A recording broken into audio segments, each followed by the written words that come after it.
그러니까 저는 전월세 얘기를 이제 저도 공공 세미나를 많이 가는데 많이 말씀을 드렸어요. 실무자분들도 다 알아요. 뭐가 문제고 지금 정책이 잘못돼서 그런 거거든요. 근데 뭐 이번 정부는 이 정책으로 이제 선택을 한 거예요. 방법이 없습니다. 전월세는 방법이 없어요. 왜 그러냐면은 토지 거래하고 하면 할수록 전세 물량을 줍니다. 전세 물량만 주는 게 아니라 월세 물량도 같이 주는 것들이거든요. 방법이 없어요. 그러니까 지금 이 전월세 문제가 생긴 곳은 서울만입니다. 지방은 전월세 문제가 없어요. 아예 없습니다. 거기는 왜 그러냐면 공급이 많거든요. 그다음에 갭을 끼고 사는 것들도 규제가 없고. 근데 서울은 갭을 끼고 못 삽니다. 그러면 서울은 아까 말씀드린 대로 임차 가구들은 못 살아요.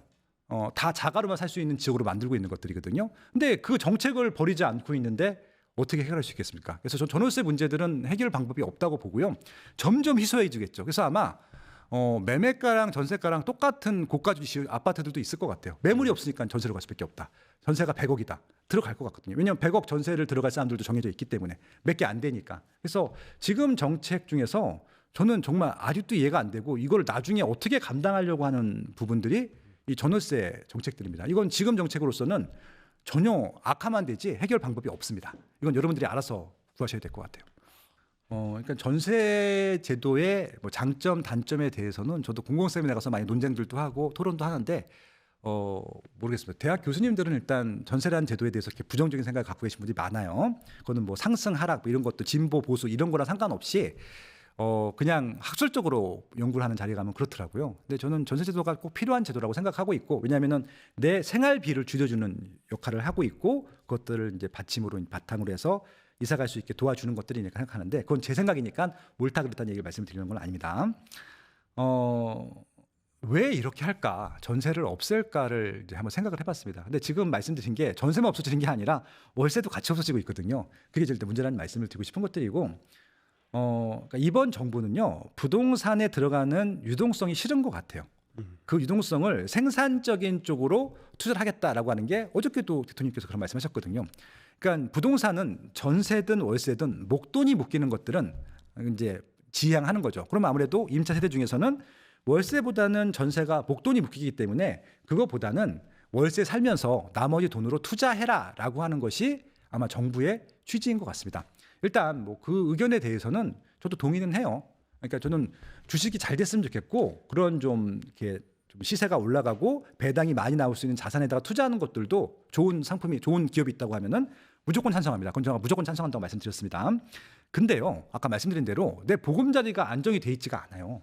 자가로 가든지 뭐가 있어야 되는데, 그러면 자가로 가는 것들을 좀 풀어주고 있느냐?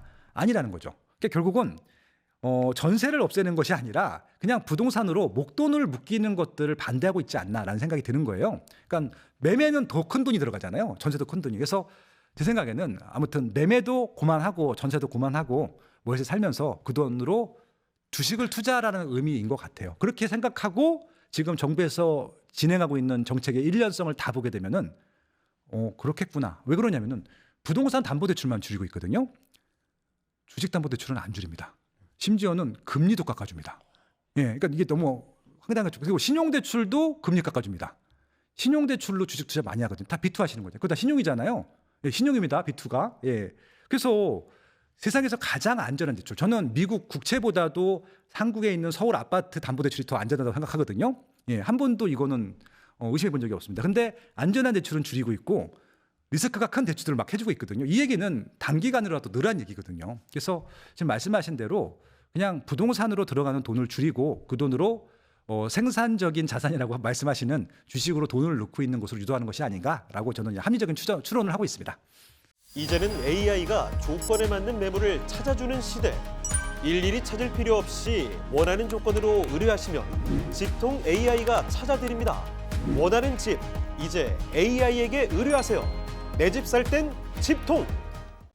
일단 빌라 시장은 두 가지로 나누셔야 됩니다. 하나는 재개발 대상하는 정비사업 빌라가 있고, 말 그대로 실거주만 하는 빌라가 있는데, 실거주만 하는 빌라는 좀 반대입니다. 솔직히 말씀드리면 감가상각이 심하고요, 가격이 오르지 않습니다. 오르는 경우가 종종 있긴 한데 아파트부터 떨어집니다. 그래서 지금 이제 빌라를 제시해 주신 분들은 가격에 맞춰서 가시는 건데요. 지금 서울에 빌라를 갈 정도의 금액이면요, 경기도 인천에 훨씬 더 좋은 아파트들이 있거든요. 제가 말씀드렸잖아요. 서울 강남까지 30분대에 출퇴근할 수 있는 입지가 있잖아요. 고양시 덕양구에도 있는데 왜 그걸 하시지 서울에 빌라를 하세요. 그게 또 올라갈 가능성이 높은데. 그러니까 지금 5억대밖에 안 해요. 5984가 5억대에서 7억대 사이거든요. 거기는 비규제라서 대출이 70%까지 나옵니다. 그러면은 한 내 종잣돈 1억하고 2억 정도 사이면은 59에서 84를 살 수 있거든요. 그 아파트들 GTX A 개통되면요. 다 10억 넘어갈 거거든요. 그렇게 해서 10억 가지고 서울에 구축으로 들어오고 이렇게 갈아타기를 하셔야지 서울의 빌라는요. 지금 5억을 해도 계속 5억일 가능성이 높아요. 그러니까 뻔히 그러니까 심리적으로 멀다라는 것들이 있을 텐데 그걸 좀 깨셨으면 좋겠다는 생각을 해봅니다. 자꾸 왔다 갔다 해보시면은 지역이 좀 익숙해지니까 자기가 모르는 지역들 가는 것도 두려워하시는데 부동산은요 성공한 사람들의 특징입니다. 뭐 강남구에 사시는 분들 제외하고 지역을 넓혀야지 부동산 투자를 잘합니다.